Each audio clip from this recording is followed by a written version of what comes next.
ईदृक् मा विश्वसागर शांति शांति।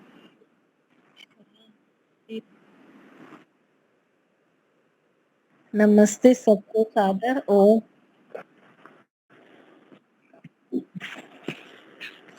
हाँ, हाँ ले चलोगे वहीं मैं चलूँगा, जहाँ ले चलोगे वहीं मैं चलूँगा, जहाँ नाथ रख लोगे वहीं मैं रहूँगा, जहाँ ले चलोगे वहीं मैं चलूँगा। ये जीवन समर्पित चरण में तुम्हारे, तुम्ही मेरे सर्व, तुम्ही प्राण प्यारे। ये जीवन समर्पित चरण में तुम्हारे, तुम्ही नाथ, तुम्ही प्राण में, तुम्ही सर्व मेरे, तुम्ही प्राण प्यारे। तुम्हें छोड़ कर नाथ किसे मैं कहूँगा, जहाँ ले चलोगे वहीं मैं चलूँगा। न कोई है उलझन न कोई अर्जी, करा लो जो है तेरी मर्जी। न कोई है उलझन कोई अर्जी, करा लो जो है तेरी मर्जी। करना भी होगा तुम्ही से कहूँगा, जहाँ ले चलोगे वहीं मैं चलूँगा। दयानाथ रख लोगे वहीं मैं रहूँगा, दयानाथ है मेरी अवस्था, तेरे है हाथों में सारी व्यवस्था। दयानाथ दयनी है मेरी अवस्था, तेरे हाथों में सारी व्यवस्था। जो भी कहोगे तुम्ही से कहूँगा, जहाँ ले चलोगे वहीं मैं चलूँगा। जहाँ नाथ रख लोगे वहीं मैं रहूँगा, जहाँ ले चलोगे वहीं मैं चलूँगा। ओम। धन्यवाद सब आपको टाइम देने के लिए।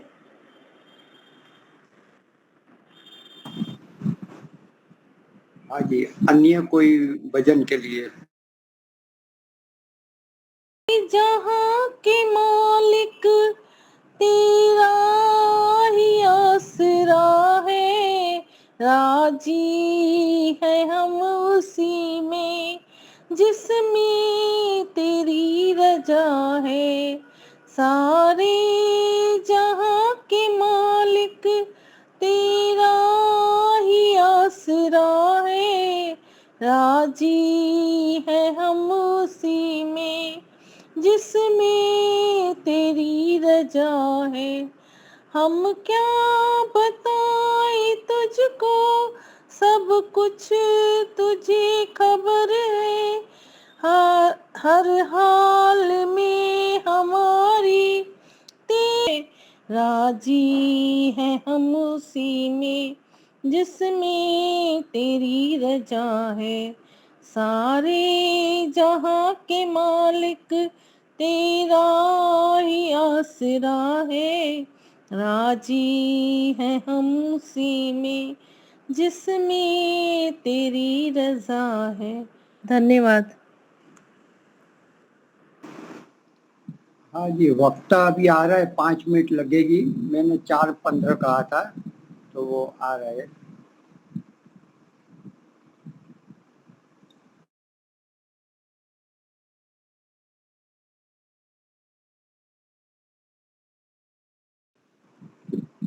जी हाँ जी, प्रारंभ कर सकते हैं।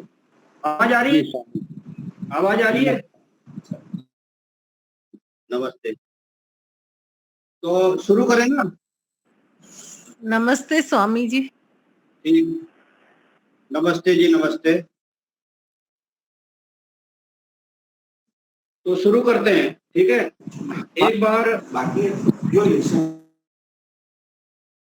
एक बार परमपिता परमेश्वर का मुख्य नाम ओम का उच्चारण करेंगे।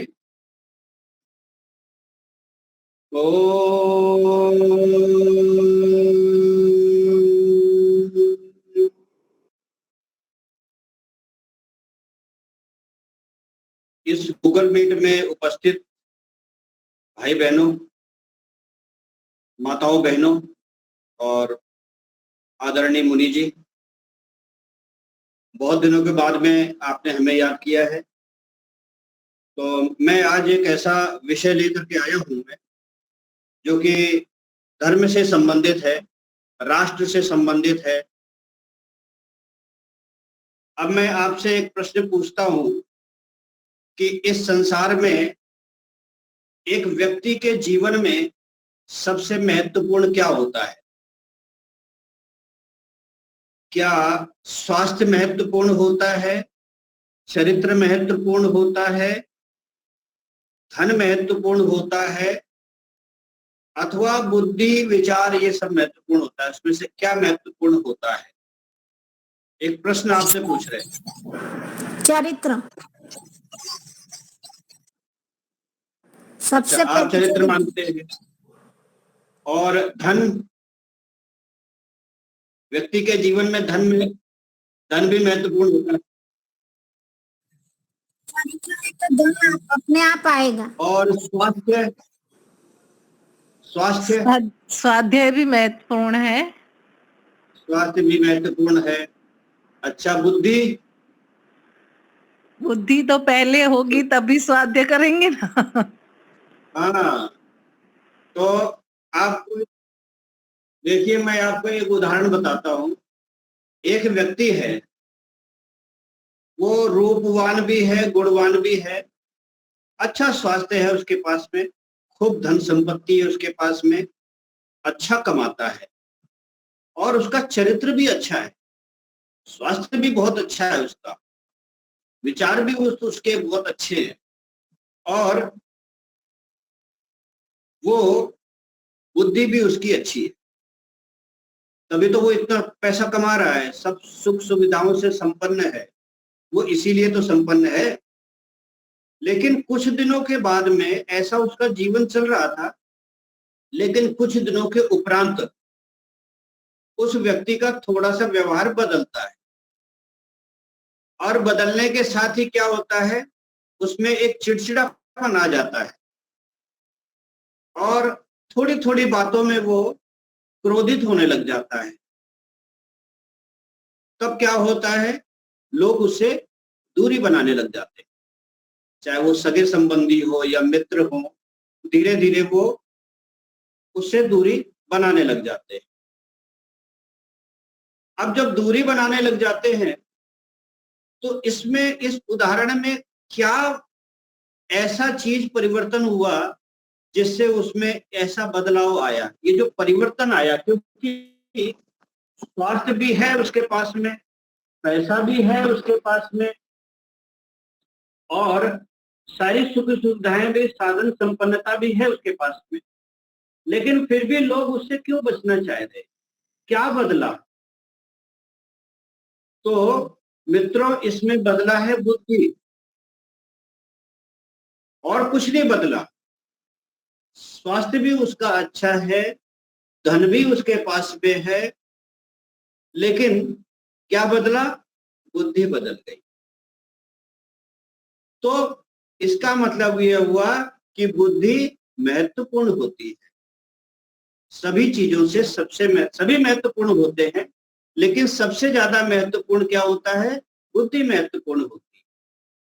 अब बुद्धि महत्वपूर्ण है, तो ये बुद्धि आपको मिलती कहाँ से? तो ये बुद्धि मिलती है गुरुकुलों से, अच्छी शिक्षा से। अच्छी शिक्षा से अच्छी बुद्धि मिलती है, और अच्छी शिक्षा कहाँ से मिलेगी? गुरुकुलों से मिलेगी। लेकिन आप ये बताइए कि आज के समय में क्या हमारा जो समाज है, उस समाज में क्या गुरुकुल में अपने बच्चों को पढ़ाया जाता है, या गुरुकुल में क्या भेजा जाता है? तो नहीं भेजते। हम दूसरों के बच्चों को भेजना चाहते हैं, अपने बच्चों को नहीं।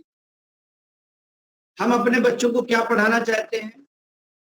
हम उसको कॉन्वेंट स्कूल में पढ़ाना चाहते हैं, या उच्च शिक्षा जिसको हम कहते हैं, वहां हम पढ़ाना चाहते हैं। लेकिन अब प्रश्न ये होता है कि अगर हम अपने बच्चों को गुरुकुल में नहीं पढ़ाना चाहते हैं, हम दूसरे स्कूलों में पढ़ाना चाहते हैं, क्या उन स्कूलों में, उन विद्यालयों में जो विद्या पढ़ाई जाती है, उससे क्या बुद्धि अच्छी होती है? क्या नहीं होती है। अब उसका एक मैं उदाहरण देता हूं आपको। एक व्यक्ति था, हरियाणा में सच्ची घटना है। हरियाणा में एक व्यक्ति ने अपने बच्चों को पढ़ाया, डॉक्टर बनाया। उसका एक लड़का था, उसने अपने बच्चे को डॉक्टर बनाया, और गांव वालों को बोलता था कि मैं अपने बच्चे को डॉक्टर बनाऊंगा। सब जगह आया कि भाई ये अपने बच्चे को डॉक्टर बनाएगा। प्रारंभ से ही, बचपन में ही उसको बता दिया गया था। तब उसने उसके पीछे मेहनत की, और जब बेटा बड़ा हुआ तो वाकई में वो डॉक्टर बन गया। फिर उस बेटे की शादी हुई।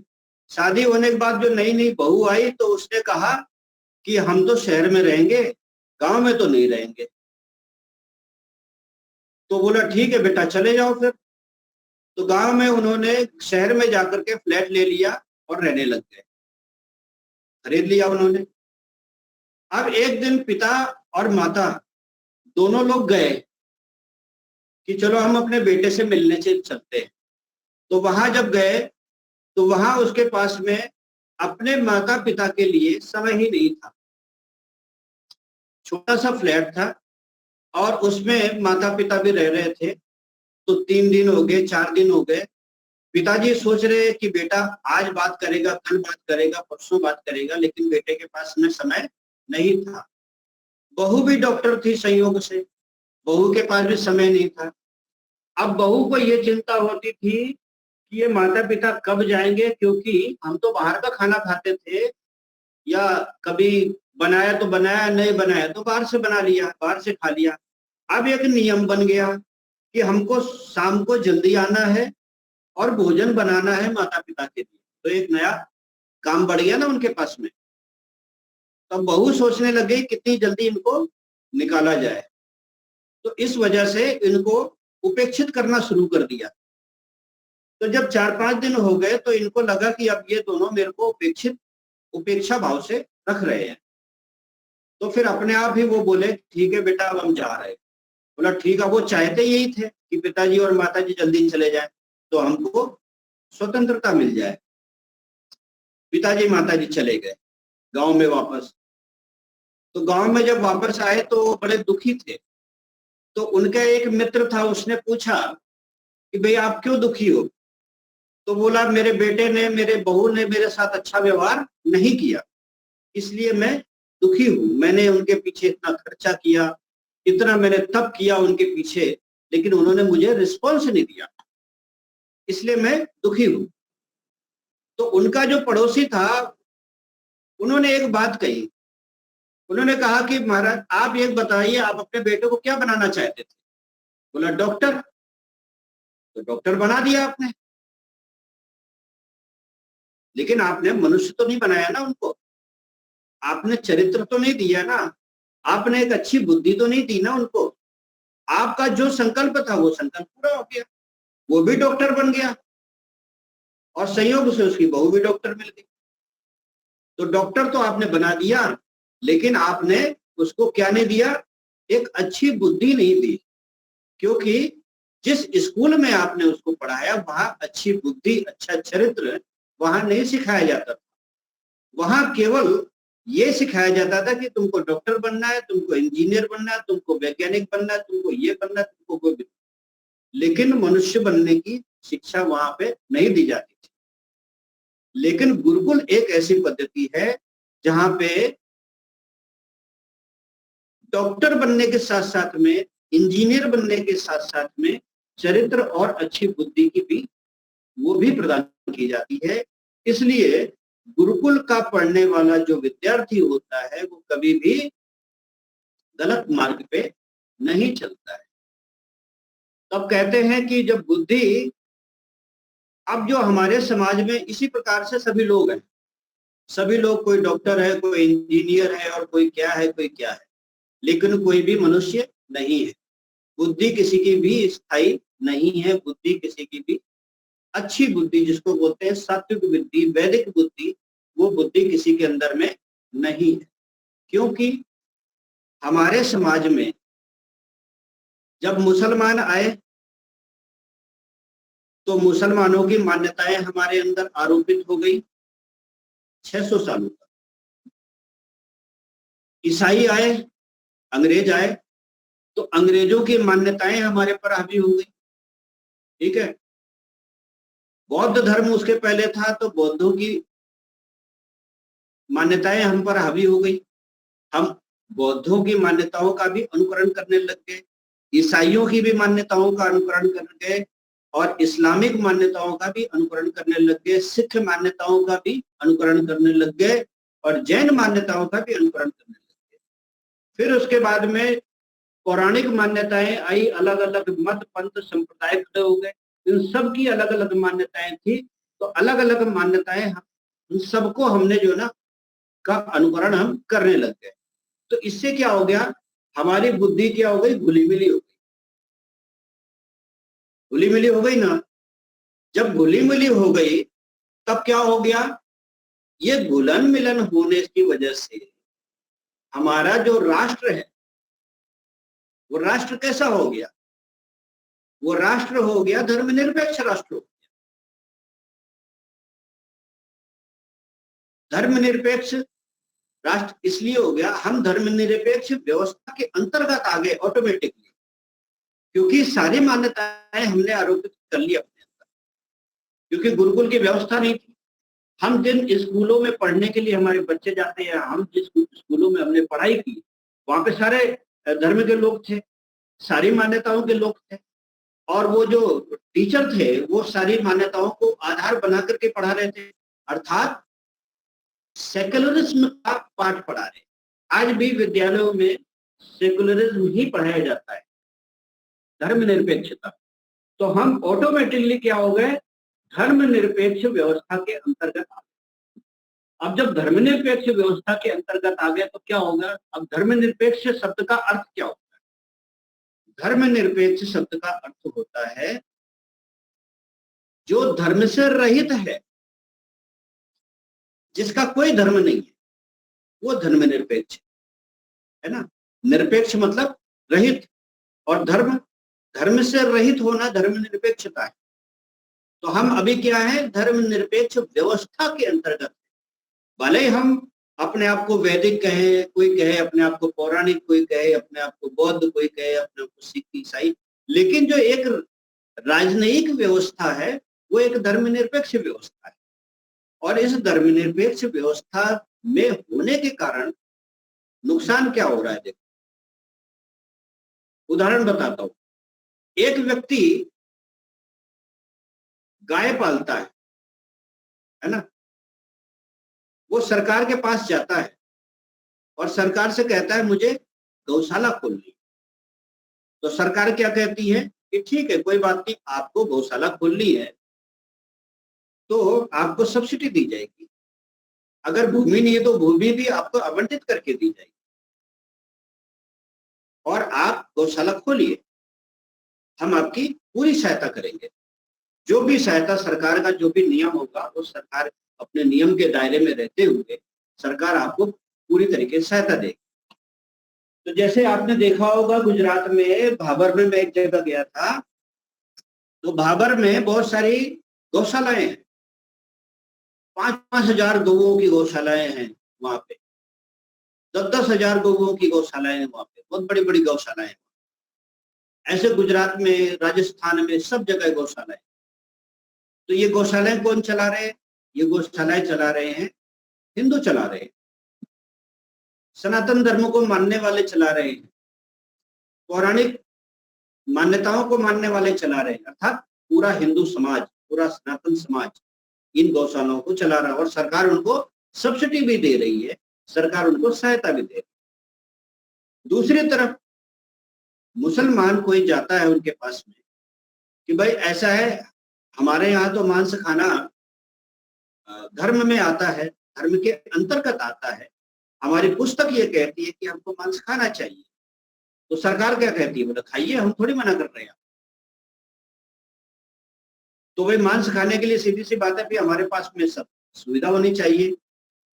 तो बोला ठीक है, अब हमको कत्ल खाना खोलना है, हमको मांस का निर्यात भी करेंगे और मांस खाएंगे भी। तो बोला ठीक है, उनको कत्ल खाना खुलवा देते। ठीक है, एक तरफ सरकार क्या कर रही है? गौशालाएं खुलवा रही है, दूसरी तरफ कत्ल खाने भी साथ में खुलवा रही है। क्यों? उनकी भी सुविधा उनको देखना है और हिंदुओं की भी सुविधा देखना है, उनको सबको लेके चलना है ना साथ में। तो इसका मतलब अब सरकार क्या कर रही है? दोनों को लेके चल रही है। तो दोनों तरफ ये खुलवा रही है, गौशालाएं भी खुलवा रही है और कत्ल खाने भी खुलवा रही है। इससे क्या हो रहा है? इससे ये हो रहा है कि ये दंगे भड़कते, दंगों की संभावना बढ़ती है, आपसी वैमनस्यता खत्म हो बढ़ती है। लेकिन सरकार की मजबूरी है, क्योंकि सरकार का अपना कोई धर्म नहीं है, वो सब धर्मों को साथ में लेके चल रही है, क्योंकि वो धर्मनिरपेक्ष है। वो किसी धर्म को नहीं मानती सरकार। सरकार बोलती है कि भाई आपका धर्म ये है, ठीक है, कोई बात नहीं, हम आपको सुविधा देंगे। आपका धर्म ये कहता है, ठीक है, हम आपको सुविधाएं देंगे। ठीक है, क्योंकि वो सब धर्मों को साथ में लेकर चल रही है, इसलिए वो धर्मनिरपेक्ष। अब धर्मनिरपेक्ष व्यवस्था के अंदर क्या होता है? फिर यही वैमनस्यता होती है। तो एक तरफ आप किसी को गाय को माता कह रहे हो, एक तरफ कहते हैं गाय हमारी माता है, बोले ठीक है, हमने मान लिया तुम्हारी माता है। दूसरा लोग कहते हैं कि गाय को हम काट के खाएंगे, बोला ठीक है खाओ। तो वैमनस्यता तो बढ़ेगी ना। तो यही हो रहा है हमारे यहाँ पे। और दूसरी बात क्या होता है कि हमारी जो शिक्षा है उसका भी गोलमेल हो गया है। शिक्षा का गोलमेल कैसे हो गया है कि हमारे स्कूलों में भाई मुस्लिम मान्यताएं भी पढ़ाई जा रही है, सिख मान्यताएं भी पढ़ाई जा रही है, जैन मान्यताएं भी पढ़ाई जा रही है, ईसाई मान्यताएं भी पढ़ाई जा रही है। तो शिक्षा का घोलमेल हो गया है। अब शिक्षा का घोलमेल होने की वजह क्या हो गई है कि सरकार का धर्म से कोई लेना देना नहीं हो गया और व्यक्ति क्या हो गया है? व्यक्ति स्वभावतः सेकुलर हो गया, धर्मनिरपेक्ष बन गया। अब किसी का कोई धर्म नहीं है, केवल ऊपर ऊपर से दिखाने के लिए बोल देते हैं कि हमारा ये धर्म है, हमारा ये धर्म। किसी कोई धर्म है ही नहीं, और खासकर हिंदुओं का तो अपना कोई धर्म है ही नहीं। हिंदुओं का धर्म है ही नहीं, क्योंकि वो एक ऐसी व्यवस्था के अंदर रह रहे हिंदू को जो कि धर्मनिरपेक्ष व्यवस्था है। अच्छा, दूसरे लोग नहीं रह रहे, क्योंकि वो अपने अलग से अपने बच्चों को, जैसे मुसलमान है, मुसलमान अलग से अपने बच्चों को मदरसे के माध्यम से इस्लामी शिक्षा अलग से दे रहे, ईसाई अपने बच्चों को अलग से शिक्षा दे रहे, और ये सिख है, सिख भी अपने बच्चों को अलग से गुरबाणी पढ़ा रहे हैं, और बौद्ध भी अपने बच्चों को अलग से बौद्ध धर्म दर्शन को समझा रहे हैं। लेकिन हिंदुओं में ऐसा नहीं है। हिंदू अलग से कहीं भी अपने धर्म को, अपने सनातन संस्कृति को बताने के लिए ऐसा उनके पास में कोई विकल्प नहीं है, कोई ऐसा प्रकल्प नहीं है हिंदुओं के पास में जो अलग से बताएं। जिस गुरुकुल में, जिस विद्यालय में हिंदू बच्चा पढ़ रहा है, उसी में मुसलमान भी पढ़ रहा है, उसी में सिख ईसाई सब पढ़ रहे हैं, लेकिन ईसाई और सिख और मुसलमान ये अलग से अपने बच्चों को शिक्षा दे रहे हैं, लेकिन हमारे यहाँ व्यवस्था नहीं, क्योंकि हमारे यहाँ लोगों के पास में समय नहीं है जो अपने बच्चों को धार्मिक शिक्षा दे सके। हजारों लाखों, मैं समझता हूँ कि 70 से 80% हिंदू ऐसे हैं जिनको गायत्री मंत्र तक नहीं आता है। ऐसे बच्चे मिलेंगे। 90% बच्चे ऐसे मिलेंगे हिंदुओं में जिनको गायत्री मंत्र बिल्कुल भी नहीं आता है, और बाकी की तो पता ही क्या है। इससे फर्क क्या पड़ा? इससे फर्क ये पड़ा है कि जब सरकार का किसी धर्म से कोई लेना देना नहीं, तो हिंदुओं के, अब सरकार में बैठा हुआ व्यक्ति है वो तो हिंदू, लेकिन हिंदू धर्म से भी उसका कोई लेना देना नहीं, हिंदू मान्यताओं से भी उसका कोई लेना देना नहीं। कोई भी किसी भी मान्यता को खड़ा कर लेता है, सरकार इसमें कुछ नहीं बोलती। तुम महीने में नया भगवान पैदा करो, सरकार नहीं बोलने वाली। इसीलिए हमारे धर्म में, हमारी संस्कृति में पाखंड बढ़ता चला जा रहा है, हर दिन बढ़ रहा है। नई नई मान्यताएं जन्म ले रही, नया नया पाखंड उत्पन्न हो रहा है, और इस पाखंड के कारण क्या हो रहा है, हमारा समाज, हमारी संस्कृति पतन को पतित हो रही है, धीरे पतन को प्राप्त हो। लेकिन दूसरी तरफ आप देखोगे, दूसरे जो धर्म है, दूसरी जो संस्कृतियां, दूसरे जो मत है, जैसे इस्लाम हो गया या ईसाई हो, वो लोग क्या करते हैं? उनके यहाँ पर एक व्यवस्था है, कोई भी मुसलमान, कोई भी ईसाई, कोई भी बौद्ध और कोई भी जैन, कोई भी सिख अपनी नई पूजा पद्धति को स्टार्ट नहीं कर सकता। क्यों? उनके ऊपर लोग बैठे होते हैं।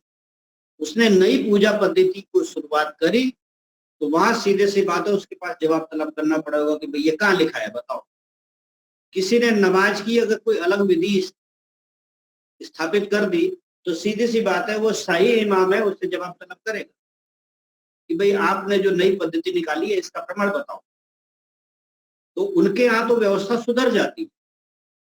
कोई भी नई पूजा पद्धति, कोई भी नया जो विचारधारा है वो उनके यहाँ पे नहीं आ पाती है, क्योंकि उनके यहाँ एक व्यवस्था है। भाई पहला नंबर पे होता है हाफिज, मुसलमानों की बात बता रहा हूँ, जैसे हाफिज हो गया, फिर मौलवी हो गया, मौलवी के बाद में इमाम हो गया, फिर शाही इमाम हो गया, फिर उनका एक ग्रुप हो गया, है ना। तो अब उनकी मस्जिदें भी इसी प्रकार से होती है, एक सामान्य मस्जिद हो गई, फिर शाही मस्जिद हो गई, फिर महाशाही मस्जिद हो गई, फिर वहां से सारी चीजें उसमें सब फैलती हैं कि कहाँ पे नई मान्यता खड़ी हो रही तो उसका विरोध करके उसको ध्वंस कर दिया जाए। कौन अल्लाह के खिलाफ कोई गलत बोल रहा है तो उसका सर्तन से जुड़ा कर दिया जाए। ये सारी व्यवस्था है उनके यहाँ। हमारे यहाँ क्या ऐसी व्यवस्था है क्या? हमारे यहाँ ऐसी व्यवस्था नहीं है। हमारे यहाँ कोई भी व्यक्ति कोई भी विचारधारा को अपना करके नया संप्रदाय, नया पथ, नया पंथ खड़ा कर सकता है। सरकार का इसका कोई लेना देना, क्योंकि हमारे यहाँ पे अव्यवस्थित है। न्याय दर्शन में आता है ना, अव्यवस्था, व्यवस्था की अव्यवस्था, यानी अनुपलब्धि की अव्यवस्था, उपलब्धि की अव्यवस्था। ये न्याय दर्शन में एक प्रकरण आता है कि ये जो अव्यवस्था है, ये हमारे यहाँ पे, हमारे धर्म में एक अव्यवस्था सी फैली। ऐसा नहीं है खाली पौराणिकों में भी अव्यवस्था है, हमारे आर्य समाज में भी अव्यवस्था है।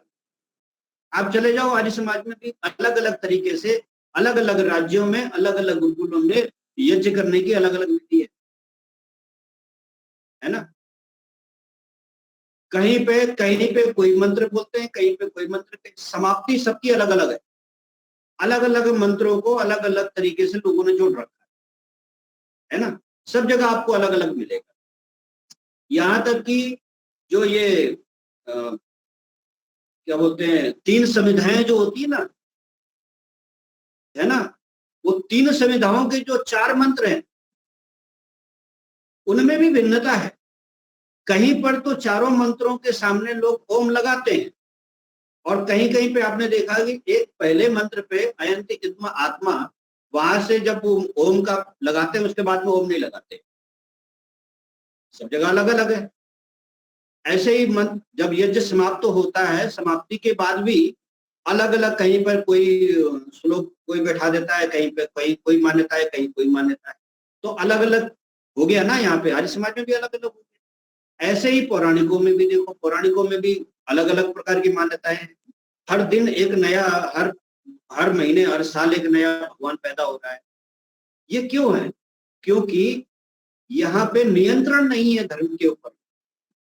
धार्मिक मान्यताओं के ऊपर में हमारे यहाँ नियंत्रण नहीं है, और इस नियंत्रण के अभाव के कारण से पाखंड बढ़ रहा है। मुख्य बात है नियंत्रण होना चाहिए। तो नियंत्रण कौन करता है? नियंत्रण करता है हमारे देश में, किसी भी देश में बैठा हुआ जो मुख्य शासक होता है, वहां का राजा, प्रधानमंत्री, व्यवस्था वो देता है, नियंत्रण वो करता है। आपने सम्राट अशोक का नाम सुना होगा। सम्राट अशोक के बारे में कहते हैं कि सम्राट अशोक उसको सम्राट इसलिए कहा जाता था कि वो उसने अपने जीवन में जो भी काम किया उस काम को उसने पराकाष्ठा तक पहुंचाया, अंतिम चरम सीमा तक पहुंचाया, इसलिए उसको सम्राट कहा जाता है। उससे बड़ा सम्राट इस धरती पे हुआ ही नहीं हमारे भारत में। उसने युद्ध किया तो युद्ध को चरम स्थिति पर पहुंचाया।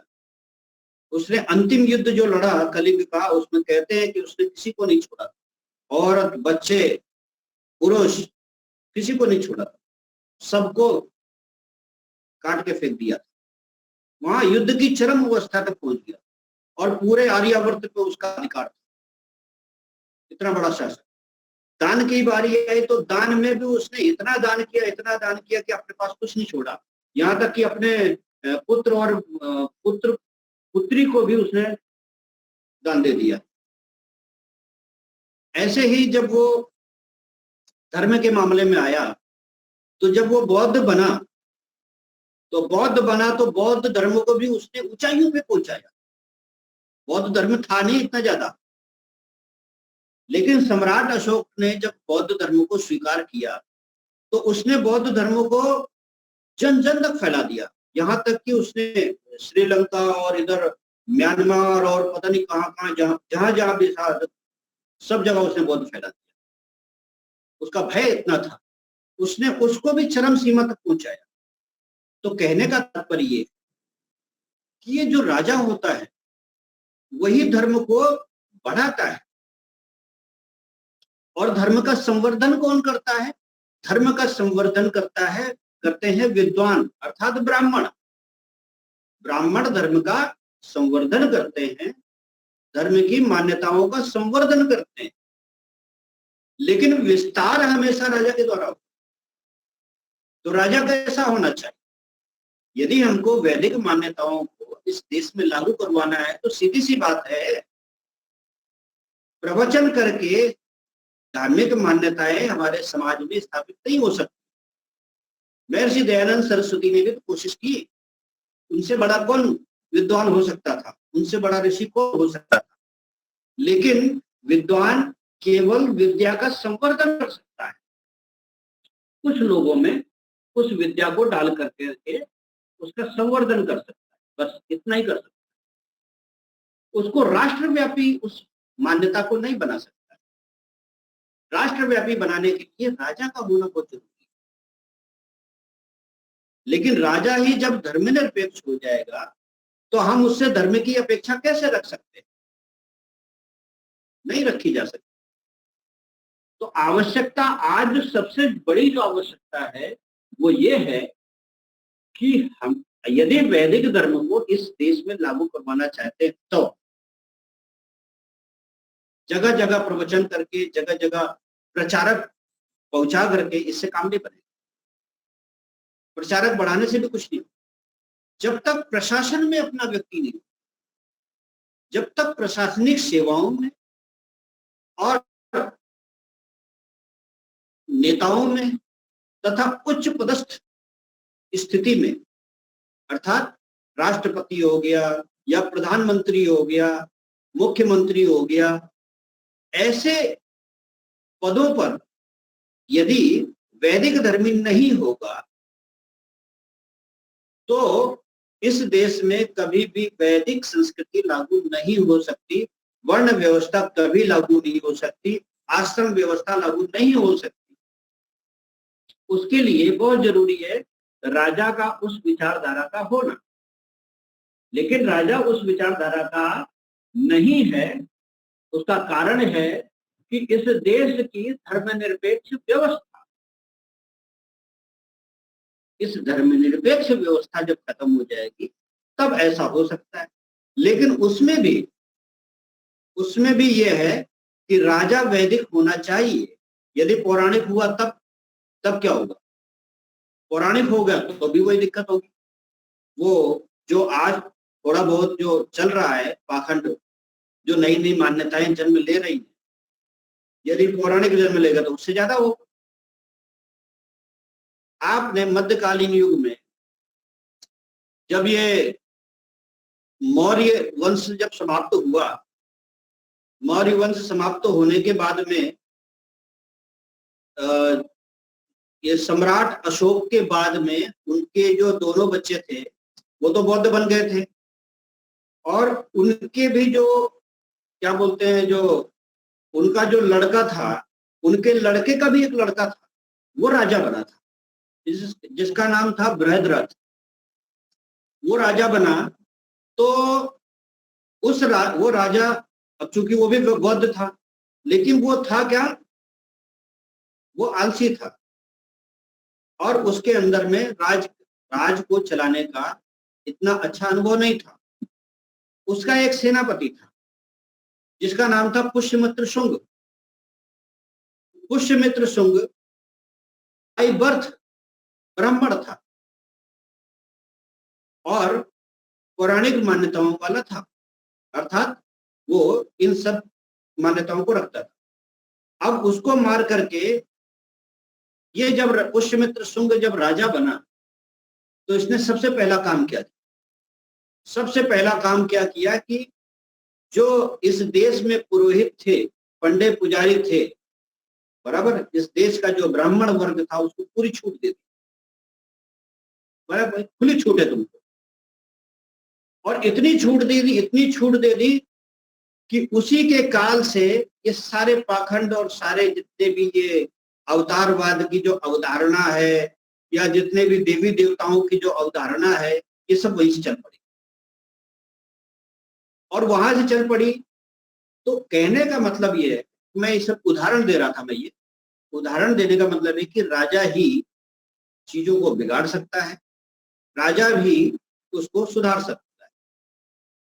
इसलिए आज आवश्यकता है इस देश में एक वैदिक संस्कृति का मानने वाला व्यक्ति वो प्रधानमंत्री की कुर्सी पर यदि बैठता है तो सीधी सी बात है, वैदिक मान्यताओं को प्रबलता मिलेगी, वैदिक मान्यताओं, वेद को ही आगे बढ़ाया जाएगा, वेद की मान्यताओं को आगे बढ़ाया जाएगा, वेद के आदेशों का ही पालन करवाया जाएगा और मनुस्मृति जैसे ग्रंथों को उनके हिसाब से ही राजकाज चलेगा, तो ये व्यवस्था ठीक हो जाएगी। अब वेद ही क्यों, भाई प्रश्न ये होता है ना कि वेद ही क्यों, बहुत सारे लोग ये मन में प्रश्न रखते हैं कि भाई वेद ही क्यों। तो उसमें एक उत्तर ये है कि ईश्वर एक है कि दो है? ईश्वर एक है। तो ईश्वर एक है तो उसका संविधान भी एक होना चाहिए, दो होना चाहिए, तीन होना चाहिए, तो संविधान भी एक होना चाहिए। तो संविधान भी एक होना चाहिए तो धर्म भी एक होगा, नियम बन गया ना फिर वो। यदि ईश्वर एक है तो उसका संविधान भी एक होगा। जैसे हमारा राष्ट्र है, इस देश है, इस देश में बहुत सारी मान्यताओं के लोग रह रहे हैं, लेकिन संविधान तो एक है ना, क्योंकि राष्ट्र एक है। राष्ट्र दो नहीं है, राष्ट्र का विभाग नहीं है, राष्ट्र एक है तो उसका संविधान भी एक है। ऐसे ईश्वर एक है तो उसका संविधान भी एक होगा, और संविधान एक होगा तो धर्म भी एक होगा। और चूंकि ये जो मनुष्य है समस्त प्राणियों का जो रचयिता है वो एक है, तो मनुष्यों का रचयिता भी वही है ना, एक ही। तो मनुष्यों के कर्तव्य कर्म विहित अविहित वो भी तो एक ही होंगे, वो अलग कहां से हो जाएंगे? क्योंकि जो रचयिता है वो भी एक है, उसका संविधान भी एक है, उसका धर्म भी एक है। तो उसने जिनको बनाया उन बनाने वालों के लिए जो कर्तव्य कर्म होंगे वो भी एक होंगे, इसलिए वेद जरूरी है। आज अगर ऐसा इसमें कोशिश की जाए हमारे धर्म में, हमारी इस क्या बोलते हैं समाज में, अगर ये कोई राजा यदि किसी मिक्स मान्यता का अगर आ गया, अभी मिक्स मान्यता का ही है ना एक प्रकार से, देख कहने को तो वो हिंदू है, मोदी जिसको हम कह रहे हैं, प्रधानमंत्री मोदी कहने को तो हिंदू है, लेकिन जिस वो व्यवस्था के अंतर्गत, वो स्वयं भी तो उसी व्यवस्था के अंतर्गत है। वो जिस व्यवस्था के अंतर्गत है वो व्यवस्था धर्मनिरपेक्ष की, और धर्मनिरपेक्ष की होने के कारण से वो किसी के साथ में पूरा पूरा न्याय नहीं कर सकता, इसलिए सारी जनता उससे क्या होती है, असंतुष्ट रहती है। क्यों? जनता ये कहती है कि उसने हमारे लिए कुछ नहीं किया, मुसलमान कहते हैं वो हमारे लिए उसने नहीं किया, पौराणिक कहते हैं हमारे लिए उसने नहीं किया, आर्य समाजी कहते हैं हमारे लिए कुछ नहीं करना है। कैसे करेगा वो? क्योंकि उसका अपना कोई धर्म नहीं है ना, वो जिस व्यवस्था में बैठा हुआ है उसका अपना, जिस पद में बैठा हुआ उस पद का अपना कोई रिलीजन नहीं, तो वो तो सबको लेके चलेगा। इसलिए वेद जरूरी है, और वेद इसलिए जरूरी है क्योंकि वेद को तो सभी मानते हैं, यहाँ तक कि मुसलमान भी मानते हैं, मुसलमान भी इस बात को स्वीकारते हैं कि वेद कुरान से प्राचीन है, इतना तो मानते ही है ना वो भी। ईसाई भी मानते हैं कि वेद बाइबल से पुराने हैं, ये भी मानते हैं। वैज्ञानिक भी मानते हैं कि वेद पुराने हैं। तो ईश्वर एक है तो उसका संविधान भी एक होगा, तो धर्म भी एक। अब वैदिक धर्म क्या कहता है? वैदिक धर्म ये कहता है, क्योंकि देखो आज हमारे देश में अनेक अनेक प्रकार के धार्मिक मान्यताएं चल रही, धर्म क्या है अधर्म क्या है, क्योंकि अभी हम धर्मनिरपेक्षता पर बात कर रहे हैं। जब धर्मनिरपेक्षता की बात कर रहे हैं तो फिर ये प्रश्न भी उठेगा कि धर्म क्या है, क्योंकि हमारे धर्म में, हमारे खाली सनातन संस्कृति में, इसमें सनातन धर्म में अगर बात करें तो बहुत सारी मान्यताएं हैं। अगर टाइम हो जाए तो मेरे को बता देना कितने बजे का टाइमिंग है। 10 मिनट? ठीक है, 15 मिनट ले सकते हैं, ठीक है। तो अगर ये धार्मिक, मतलब जो हमारा देश है, मैं क्या कह रहा था, हमारा जो ये देश है, इस देश में जो धार्मिक मान्यताएं हैं, धार्मिक मान्यताओं को अपनाने से पहले ये जानना जरूरी है कि धर्म क्या है,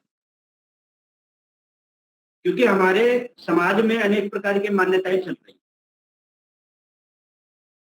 कोई कहता है मांस खाना अधर्म है, कोई कहता है शराब पीना अधर्म है। लेकिन हमारे ही धर्म में, दूसरे ही धर्मों की बात नहीं कह रहा हूं मैं, मुसलमानों और ईसाइयों की बात नहीं कह रहा हूं, हमारे ही धर्म में, हमारे इसी सनातन संस्कृति में ऐसे लोग हैं, उनकी भी मान्यता यह है कि शराब पीना धर्म है, मांस खाना धर्म है। अब मैं आपको उदाहरण बताता हूं। आप चले जाओ हरिद्वार, उधर बंगाल चले जाओ, ठीक है, वहां पे क्या हो रहा है, वहां पे एक कामाख्या देवी मंदिर है, वहां प्रतिदिन 100, 200, 500 जानवरों का कत्ल होता है। वो कामाख्या देवी के सामने उसका बलि दी जाती है, और बलि देने के बाद में जो बलि देता है, बलि देने के बाद में उसको काट करके उस मांस को सब में वितरण किया जाता है, और सामूहिक रूप से भी बनता है, और वही जो काटते हैं वहां के पुजारी, पंडित और जो भक्त लोग आते हैं सब उसको खाते हैं, और फिर क्या कहते हैं कि हम मांस नहीं खा रहे, हम प्रसाद खा रहे, वो प्रसाद बन जाता है। तो मांस खाना धर्म हुआ कि अधर्म हुआ? भाई कहीं धर्म है कहीं अधर्म है। और शराब पीना धर्म है कि अधर्म है? तो यहां भी ऐसे ही है। यहां भी भैरवनाथ के मंदिर में आप चले जाओ तो वहां पे दारू चढ़ती है। उज्जैन के महाकाल में चले जाओ तो वहां दारू चढ़ती है। और फिर थोड़ी सी दारू चढ़ाते हैं और बाकी का खुद पी जाते हैं, बोलते हैं हम तो प्रसाद पी रहे हैं, दारू का पी रहे हैं। ये धर्म है। तो हमारा जो समाज है वो एकदम उसकी मान्यताएं घुली मिली हुई है। पता ही नहीं चलता क्या धर्म है क्या धर्म, ये पता ही नहीं चलता है। तो फिर सीधी सी बात है कि जो परमपिता परमेश्वर का दिया हुआ जो, क्योंकि ईश्वर पहले बताया कि ईश्वर एक है, सब लोग स्वीकारते हैं, तो नियम के आधार पर उसका संविधान भी एक ही होगा। तो उसका संविधान क्या है? उसका संविधान है वेद। अब फिर वेद से पूछना पड़ेगा कि वेद इस बारे में क्या कहता है। तो वेद सीधी सी बात है, इस बारे में सीधा कहता है कि मांस नहीं खाना चाहिए, शराब नहीं पीनी चाहिए। वेद कहता है ना, वेद का आदेश है। तो वेद का आदेश पालन करना ही फिर धर्म हो गया ना। तो हमारे समाज में धर्म और अधर्म, जो अधर्म है उसको भी धर्म मानकर चला जा रहा है, और जो धर्म है उसको तो धर्म मान ही रहे। तो ये घुली मिली व्यवस्था है। तो धर्म क्या हो गया? तो अंतिम क्या हो गया? धर्म क्या हो गया? धर्म वेद के आदेशों का पालन करना ही धर्म हो गया। ये इस बात को सिद्ध हो गया। अब ये प्रश्न आता है कि धर्म बढ़ा कि घटा? पहले धर्म ज्यादा थी कि अब धर्म ज्यादा है? तो ज्यादातर लोग हैं जो पुराने लोग बैठे हुए हैं मेरे सामने, उनका एक ही जवाब आएगा कि पहले धर्म ज्यादा था। पहले धार्मिक व्यवस्था जो लोग ज्यादा रहते थे। क्यों रहते थे? क्योंकि चोरी, छल, कपट, मिथ्या, व्यभिचार इत्यादि लोगों में अंदर नहीं पाया जाता था। आप गांव में चले जाओ, पुराने लोग जानते हैं कि गांव में चले जाओ, उस समय गांव में हम बचपन में जब देखते थे कि कोई चीज पड़ी है तो पड़ी रहती थी, कोई हाथ नहीं लगाता था। किसी के खेत में कोई चीज, अगर कोई अनाज रखा था ना, अनाज एक दिन में तो आता नहीं था भाई। अनाज को पहले वो रखते थे, फिर वो बैल चलाते थे, फिर अनाज वो खलिहान में पड़ा रहता था, कई दिन तक पड़ा रहता था। लेकिन मजाल है कोई एक भी डब्बा गेहूं का या चावल का भर करके लेके जाए, ऐसे ही खुला पड़ा रहता था, रात बिरात ऐसे। चोरी नहीं होती, ईमानदारी थी, अर्थात धर्म था लोगों के पास। आज क्या ऐसा हो सकता है?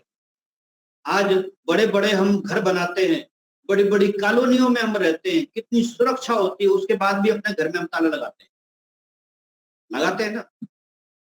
कारण कि धर्म बढ़ा नहीं, घट गया, घटा है। अच्छा, मंदिर बढ़े कि घटे? मंदिर बढ़े कि घटे? मंदिर पहले बढ़े बढ़ गए ना। पहले 5 गांव में एक मंदिर हुआ करता था, आज एक गांव में 10 मंदिर होते हैं। और शहरों की तो बात ये लगे, इतने मंदिर बढ़ गए। तो इसका मतलब ये है कि ये जो मंदिर है, मंदिर धर्म का आधार नहीं। अगर मंदिर बढ़ने से धर्म बढ़ता तो लोगों को धार्मिक हो जाना चाहिए था, लोगों को सुखी हो जाना चाहिए था। क्योंकि ये मनुस्मृति का श्लोक क्या कहता है? श्लोक ये कहता है, विद्या ददाति विनयम विनयाद याति पात्रताम, और पात्रता धनम आपनोति। बराबर, धनात् धर्म तथा सुखम। तो क्या नियम हो गया? धर्म से सुख होता है। तो यहाँ इतने मंदिर बन गए, तो इतने मंदिर बनने से लोगों को सुखी हो जाना चाहिए था, सुख बढ़ जाना चाहिए था। लेकिन क्या सुख बढ़ा? क्या नहीं बढ़ा। तो इसका मतलब ये है कि जितने भी मंदिर, मठ मंदिर जितने बन रहे हैं, उनका धर्म से कोई लेना देना नहीं है। यदि ये धर्म के केंद्र होते तो लोगों को सुखी हो जाना चाहिए था, क्योंकि प्रमाण कहता है कि धनात् धर्म तथा सुखम, धन से धर्म बढ़ता है और धर्म से सुख होता है। अगर ये धर्म है तो लोगों को सुखी हो जाना चाहिए, लेकिन सुखी लोग नहीं हो रहे, लोग दुखी हैं। तो इसका मतलब ये सारा कुछ धर्म नहीं है। मंदिर, मठ मंदिर जितने भी बढ़ते चले जा रहे हैं, बनते चले जा रहे हैं, इसका धर्म से कोई लेना देना नहीं। ये केवल आय के साधन है, इसके अतिरिक्त कुछ नहीं। तो जब आय के साधन है और धर्म से इनका कुछ लेना देना नहीं है, फिर भी पूरा समाज कहाँ जा रहा है? इसी को धर्म मान रहा है, बराबर, जबकि यह धर्म नहीं। क्योंकि ये क्या होता है, किसी भी धर्म में चार चीजें होती हैं। एक, उस धर्म की फिलॉसफी पहले नंबर पर, अर्थात उस धर्म का दर्शन, वो धर्म कहता क्या है, बराबर। तो हमारे धर्म में वेद और दर्शन और उपनिषद आ गए इसके अंतर्गत। और दूसरे नंबर पे आता है इतिहास, तीसरे नंबर पर आता है कर्मकांड। तो ये जितना भी है, जैसे हम यज्ञ करते हैं, यज्ञ भी धर्म नहीं है, यज्ञ करना भी धर्म नहीं है, यज्ञ करना कर्मकांड है, बराबर। आप यज्ञ करते रहो, यज्ञ खूब सारे यज्ञ करो, बराबर, जरूरी नहीं कि आप धार्मिक हो जाओगे। क्योंकि एक आदमी बहुत सारा उल्टे तरीके से पैसा कमाता है, अधर्म करता है, पाप करता है, और फिर बैठ करके हवन करता है, तो क्या हम उसको धार्मिक कहेंगे? नहीं कहेंगे। ये कर्मकांड है। ऐसे ही जितने भी मंदिरों में पूजा पाठ इत्यादि की जो विधियां चल रही हैं, ये धर्म नहीं है, ये कर्मकांड है। और कर्मकांड क्या होता है? कर्मकांड धर्म में लोगों को प्रवृत्त करता है, ना कि धार्मिक बनाता है। केवल धर्म की तरफ, अध्यात्म की तरफ उनकी प्रवृत्ति हो जाए, बस इतना ये कर्मकांड करता है। कर्मकांड का केवल यही अर्थ होता है। तो कर्म का, प्राचीन काल में कर्मकांड दो चीजों को कर्मकांड कहा जाता था। एक जप अनुष्ठान, यानी कि जो 1.25 लाख का, 24,000 का तो अनुष्ठान किए जाते थे, ये अनुष्ठान विहित है, ये अनुष्ठान करने चाहिए। एक तो ये कर्मकांड हो गया, और दूसरा हो गया यज्ञ। ये 2 प्रकार के कर्मकांड प्राचीन काल में हुआ करते, अब 3 प्रकार के होने लग गए। तीसरा प्रकार का क्या हो गया? ये मूर्ति पूजा, और मूर्ति को सजाना, संवारना, धोना, पीना, उसको भोग लगाना, कपड़े पहनाना, है ना। अब ये कर्मकांड हो गया। किससे ज्यादा विश्वास करने लगे? यज्ञ को छोड़ दिया, अनुष्ठान को छोड़ दिया, जप और तप को छोड़ दिया, और उपासना को छोड़ दिया, यज्ञ को छोड़ दिया, और इस पे ज्यादा श्रद्धा हो गई लोगों को। ये आसान है, इसमें किसी भी प्रकार की कोई आपको कुछ दिमाग लगाना नहीं है, बुद्धि लगानी नहीं है।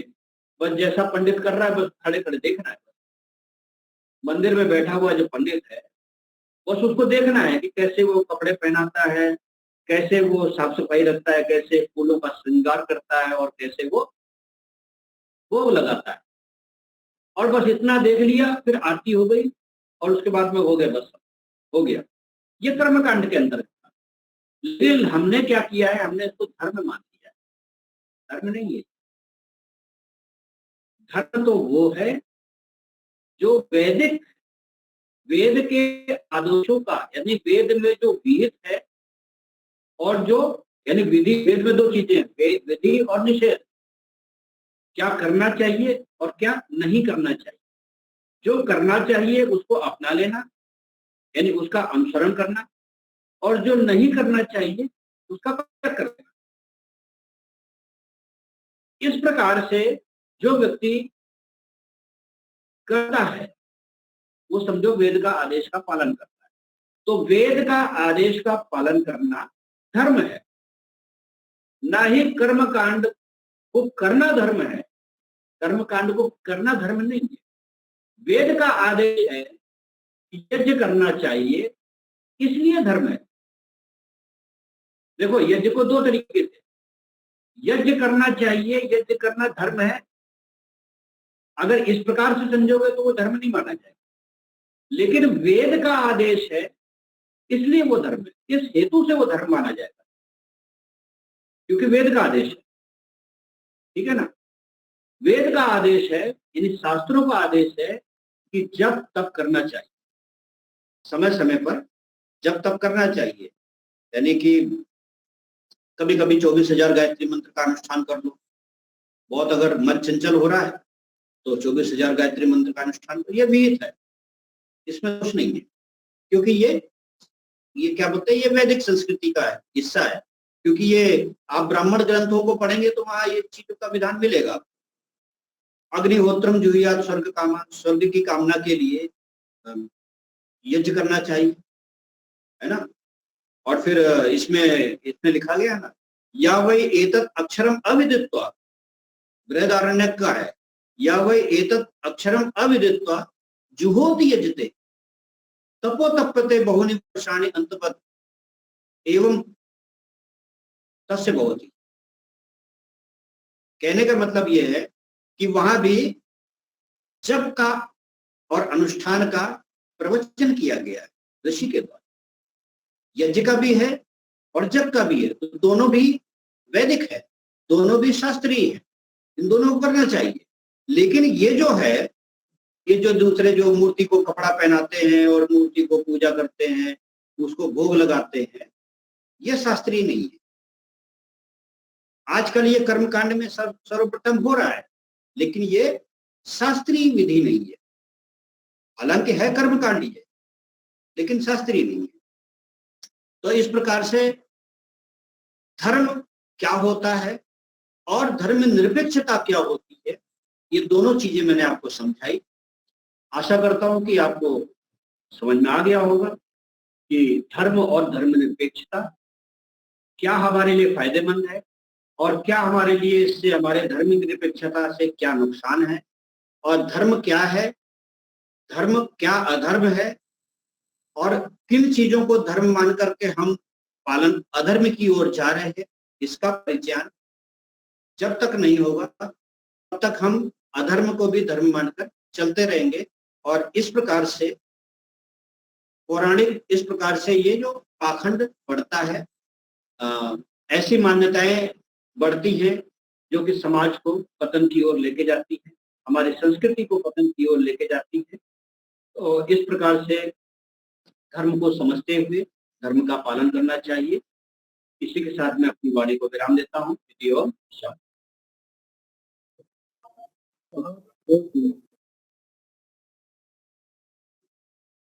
बहुत ही सुंदर व्याख्या जी। सही बात है। नमस्ते।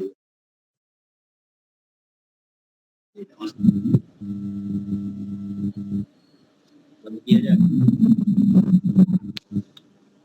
ठीक, शांति पाठ। आवाज जा रही है? आवाज जा रही है? आ रही है। पहले शांति पाठ से समझिए। शांति शांति पृथ्वी शांतिरापः शांति परस्परतया शांति विश्वे शांतिर्ब्रह्म शांतिः सर्वं शांतिः शांतिरेव शांतिः सामा शांतिः। ओम शांति शांति शांति शांति। जय घोष। जो बोले सो अभय। सत्य सनातन वैदिक धर्म की जय हो। मर्यादा पुरुषोत्तम भगवान राम की जय हो। योगराज भगवान कृष्ण की जय हो। व्याकरण सूर्य गुरु वीरजानंद की जय हो। जय हो। युग प्रवर्तक महर्षि दयानंद सरस्वती की जय हो। भारत माता की जय हो। गौ माता की जय हो। देश के अमर शहीदों की, जय हो। देश की ज्योति, जीती रहे, ओम का झंडा, जीता रहे, आर समाज, अमर रहे, सत्यार्थ प्रकाश, घर घर को पहुँचे। बड़ो ध्वनि। ओम